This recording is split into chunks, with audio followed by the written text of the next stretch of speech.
Gentleman yields. I now recognize Mr. Stanton for 5 Thank minutes. you very much, Mr. Chairman. Thank you for the witnesses for being here today. The United States does remain the gold standard of aviation safety, but recent incidents, like the tragic crash above the Potomac earlier this year and a series of near misses nationwide, understandably put people's teeth on edge. Just in the last few weeks, Newark Airport, one of the busiest airports in the nation, experienced a series of equipment outages. These disruptions delayed and canceled flights, and thank God no one got hurt. Notably, these incidents happened on top of ongoing air traffic controller shortages. What's even more alarming is that these problems aren't limited to Newark.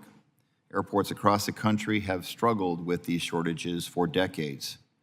And look, I'm not going to agree with this administration very often, but Secretary Duffy's new plan to strengthen our air traffic control infrastructure deserves our serious bipartisan consideration, because on this most critical issue, we have to work together, and I'm confident we will. Last year, this committee came together, Republicans and Democrats, to pass a strong FAA reauthorization bill. I was proud to help get it across the finish line. And we gave the FAA clear marching orders: hire more air traffic controllers, modernize outdated technology, replace systems that are unsafe or unstable. That work is underway, but the FAA needs to move faster to implement this bill. It was a big deal to get this major legislation across the finish line.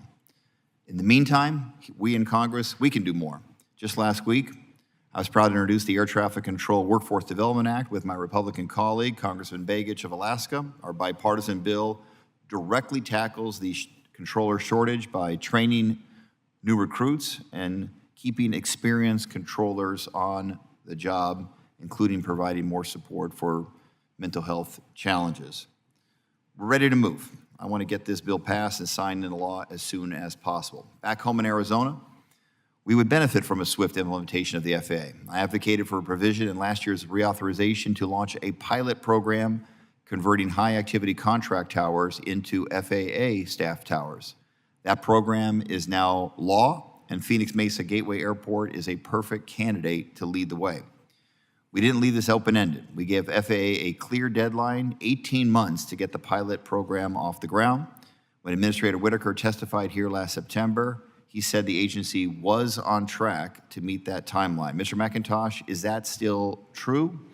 Where does implementation stand? And will the FAA hold listening sessions or public meetings so local communities can weigh in? First, I'd like to thank you for calling us the gold standard. That is something that we take seriously and to heart every single day. Every single controller and manager and technician wear that on their sleeve. And I really appreciate you saying that. To answer your question, as far as reauthorization, yes, sir. The pilot program is not just well underway, it's marching, it's speeding down the road. And we have stood the pilot program up, and we have identified six qualifying towers that meet the requirements of operations and employments. One of them being Phoenix Mesa Gateway, and Chandler, Arizona is the other one. We have 2 in Arizona, 2 in Hawaii, 1 in Florida, and 1 in Montana. And we are where we need to be. I will also be honest with you, I do think we'll need future appropriations to actually move that, but we have the qualifying list. And I'd be happy to share that with you, sir. Thank you very much, and I look forward to working with you on the appropriations request. Let's talk about Phoenix Sky Harbor Airport, one of the busiest airports in the country. They've announced plans to build a new terminal to meet demand, but the FAA is saying that it'll take 6 years just to get through the review process. Mr. Hybeck, 6 years is not acceptable. What can the FAA do to shorten that timeline and move this critical project forward? Thank you for your question. I'm not aware of anybody that should be saying it would take 6 years.